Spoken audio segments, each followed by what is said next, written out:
Good evening everybody, it's Mick from Chester Bushcraft. It's day 5 already, I can't believe we're on day 5.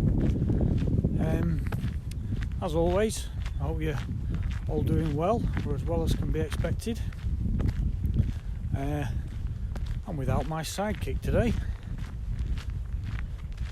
The kids are back with the mum today for a couple of days, and I have to say it's been a bit of a strange one today.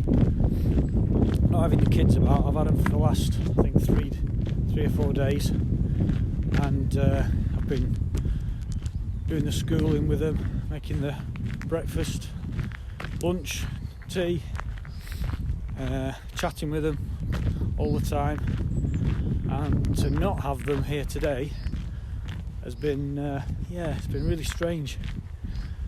So I've been a bit of a loose end really. So this morning got up bright and early as usual, set off into the woods, nobody about.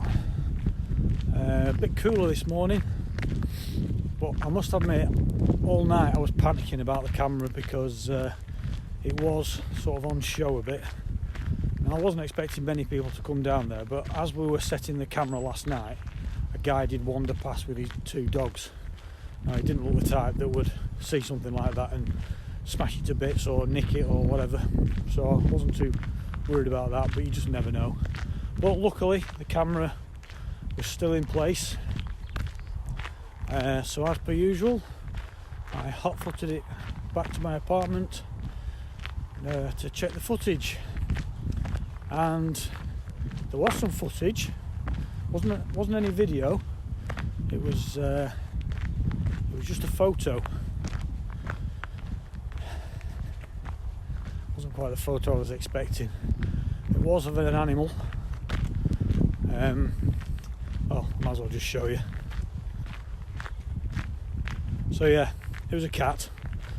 About just after midnight. Other than that, nothing.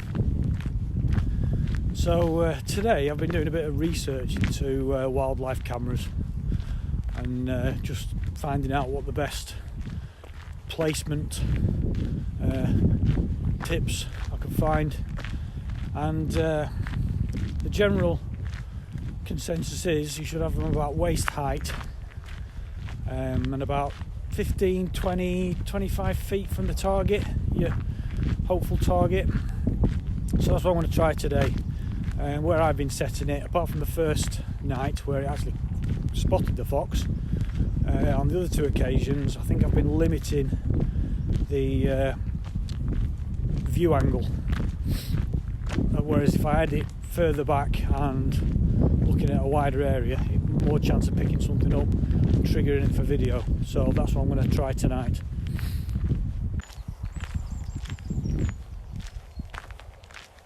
I'd be interested to know whether you think using the gimbal on the last couple of videos has made a difference. Is the footage smoother compared to that first one I did with just the selfie stick? What I'll do is I'll put a little yes/no questionnaire up here or up here. I can never remember which side it's on. And if you just like to put yes or no, then that'll give me some sort of feedback as to whether the gimbal has made a difference. And I am using the gimbal tonight. But I have been holding the gimbal out, arm stretched, for the last 5-10 minutes, and now my arm's starting to ache. So I might have to give it a bit of a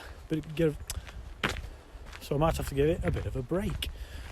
Now I don't know about you, but with all this hand washing, and I never thought I'd hear myself say this, but the skin on the back of my hands is as rough as a bear's ass.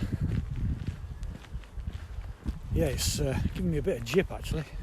I have got a bit of sort of hand lotion that I had from work, so I've been using that. But yeah, my hands are really rough and red. I'm getting quite sore now. So yeah, I need to keep my eye on that.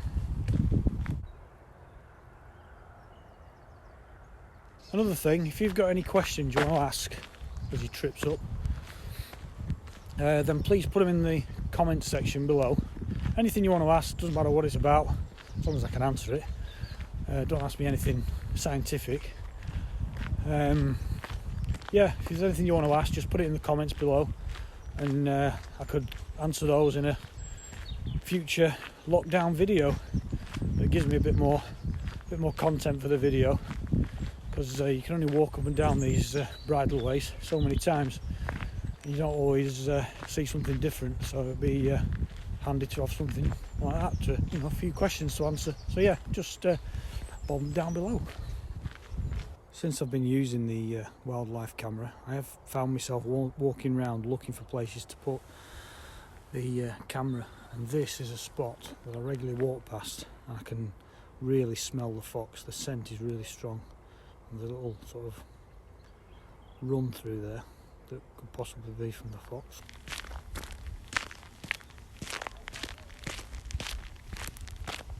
It's certainly a lot cooler tonight. I can really feel my hands. It's gone quite cloudy actually. I'm out a bit earlier tonight, because previous nights you could barely see me.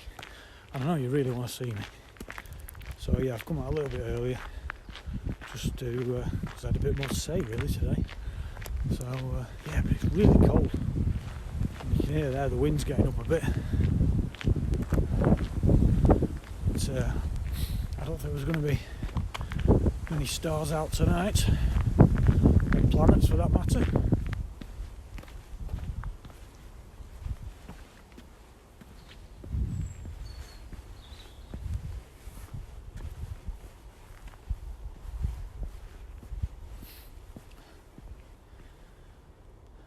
This could be where the fox comes in or goes out. Could be anywhere around here.